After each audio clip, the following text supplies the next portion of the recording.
everyone, welcome to Bickering Book Reviews. I'm Sarah. And I'm Becky. And today we're talking about The Royals Next Door by Karina Halle. I think that's how you say her name. If not, let us know in the comments. But this is basically about Piper, who lives on an island in British Columbia. She's kind of become a hermit after some really bad juju happened with her ex-fiance. And so, she's pulled away from society. She lives with her mother, who has kind of some mental, psychological issues that they really kind of lean on each other for. So Piper's just doing her thing as a second grade teacher when the the royal couple, the young prince and his new wife decide that they want to make this island their home to kind of get away from the media and kind of take a step back. And if you're thinking Meghan Markle, you're thinking right. Yeah. And so basically what ends up happening is the royals move next door to Piper. She lives in the servants' quarters to this house. So it's no longer the servants' quarters. It's now like their own house, but like they basically live on the same lot. Property was broken apart. Yeah. But anyway, Piper comes into contact with Harrison. They're the royals' PPO, their protection officer. And sparks kind of fly, but he pisses her off and she pisses him off. And I probably shouldn't say the P word, but they end up really liking each other, kind of. There's a lot of tension and there's a lot of should I, shouldn't I, don't want to get hurt, but also I've got to do a job to do. And so basically it's just like a romance. And I don't think you really need to know anything else. I mean, really, I think to understand this story, all you really need to know is have a brief understanding of what happened with Meghan Markle. Right. So, the story. Well, and that's the thing.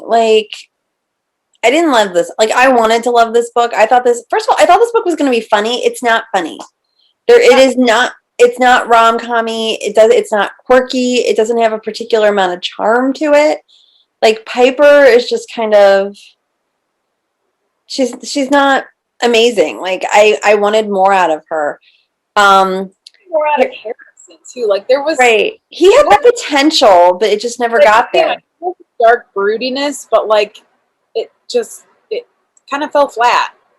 Well, and I feel like nothing happens for 60 minutes or 60 or 60% of the book.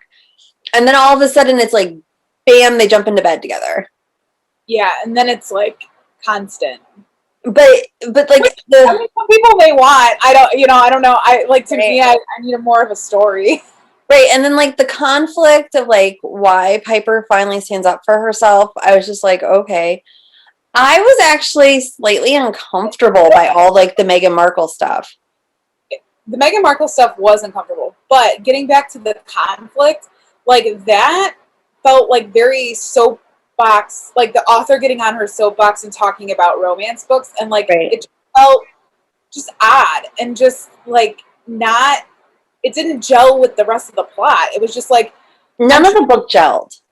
It didn't gel. Yeah, none of it gelled.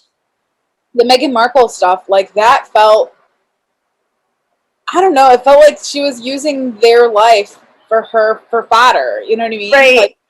Well, because it was the young Prince of England met this singer backstage, and she was African American, and they got married, but it was it was even more than that. Well, first of all, the love interest's name is Harrison, which kind of plays into it. But also there was stuff she kept touching her stomach for reasons.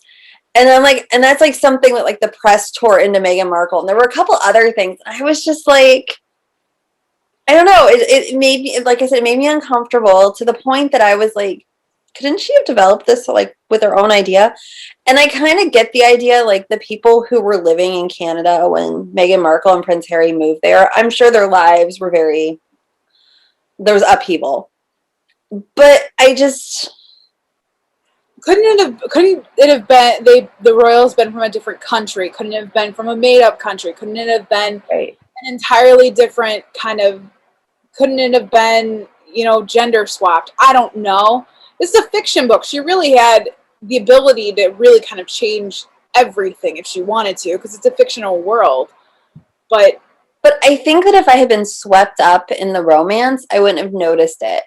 But I didn't, because like I said, like this is the kind of book you expect, like swoony charming and like humor, and instead you just kind of get,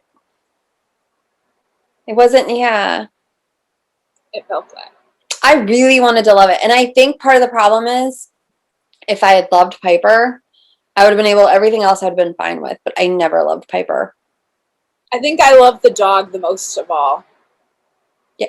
And the whole thing with her mom, That was, yeah. I was not a fan. I wasn't. Yeah. And like Harrison's background, I just. Well, they never really got into it. Like they peppered details throughout, but it was never like a full picture of it. Right. They were trying too hard to include everything, so nothing was developed. Right. Are we ready to rate? We should rate it. Okay, so our rating scale goes from 5 unicorns down to 2 unicorns. If we don't like it, it doesn't get a horn and is therefore a horse. Where are you? Like, I want to give it a 3, but the more I think about it, it was just kind of okay. It's a 2. I don't know if I'd necessarily revisit this author.